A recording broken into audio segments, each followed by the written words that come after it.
Et on oublie de dire que nous avons également apporté le sida lorsque nous avons utilisé le peuple congolais comme des cobayes pour réaliser nos vaccins contre la polio.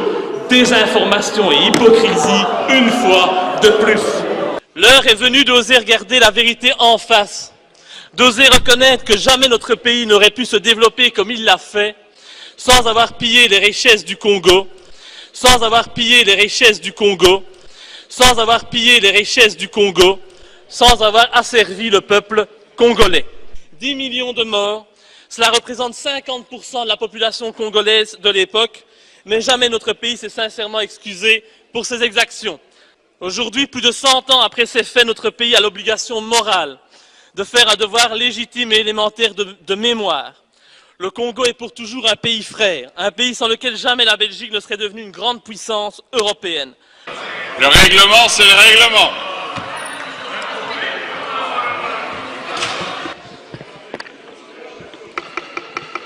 Cinq minutes, Monsieur le Président, c'est parti.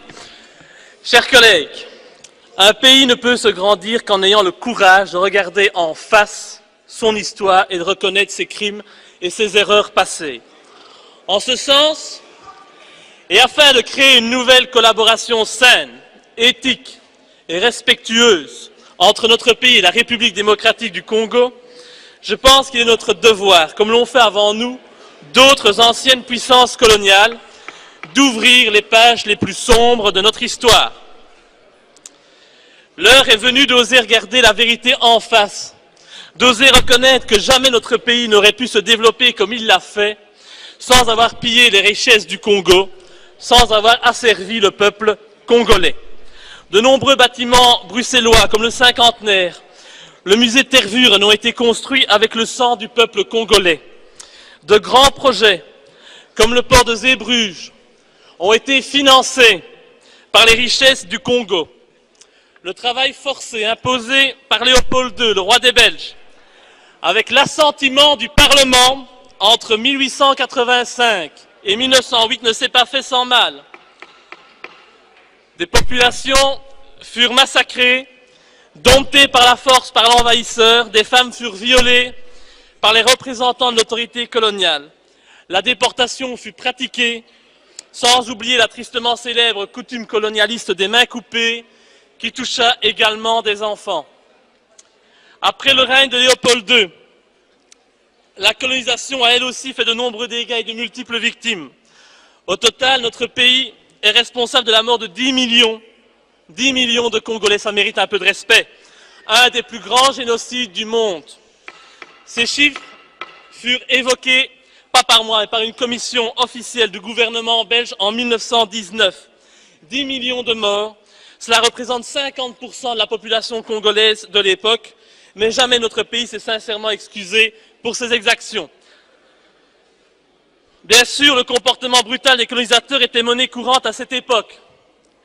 Mais ces éléments ne changent et n'excusent en rien les faits qui ont été commis par des représentants de la Belgique avec l'approbation claire et ferme du souverain de l'époque, le roi Léopold II.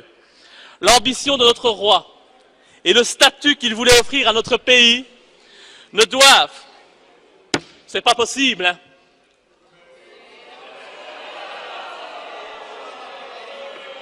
respectez, s'il vous plaît, les morts au niveau du Congo. On ne doit pas, nous ne pouvons pas manipuler la mémoire collective de la Belgique, ni salir la mémoire collective des Congolais. Aujourd'hui, plus de 100 ans après ces faits, notre pays a l'obligation morale de faire un devoir légitime et élémentaire de mémoire. Le Congo est pour toujours un pays frère, un pays sans lequel jamais la Belgique ne serait devenue une grande puissance européenne. Nous ne pouvons pas aujourd'hui jouer la politique de l'autruche, ignorer la réalité et transformer l'histoire comme bon nous semble. En tant que démocrates, nous devons nous excuser pour le mal que nous avons causé au Congo. C'est bien la moindre des choses. En hommage aux Congolais qui ont connu le travail harassant, exigé en échange de salaires qui ne leur permettaient ni de manger à leur faim, ni de se vêtir ou de se loger décemment ou encore d'élever leurs enfants comme des êtres chers.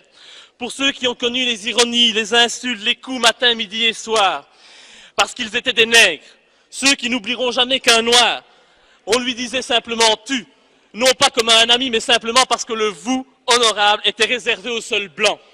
en hommage à ceux qui ont vu leurs terres spoliées, au nom de textes prétendument légaux qui ne faisaient en fait que reconnaître le droit du plus fort, le droit du colon. Eh bien, pour ces gens qui durent accepter que la loi n'était jamais la même, donc qu'il s'agissait d'un blanc ou d'un noir, pour ceux qui ont connu les souffrances atroces des relégués pour opinion politique ou pour leurs croyances religieuses, comme Simon Kimbangu, exilés dans leur propre patrie, et pour qui un avenir pire que la mort était réservé. En hommage à l'auteur d'une partie de ce texte, Patrice Lumumba, arrêté et tué parce qu'il avait eu le courage de dire la vérité, parce qu'au Congo belge, il y avait dans les villes des maisons magnifiques pour les Blancs et des paillotes croulantes pour les Noirs. Pour tout cela, pour toutes les souffrances infligées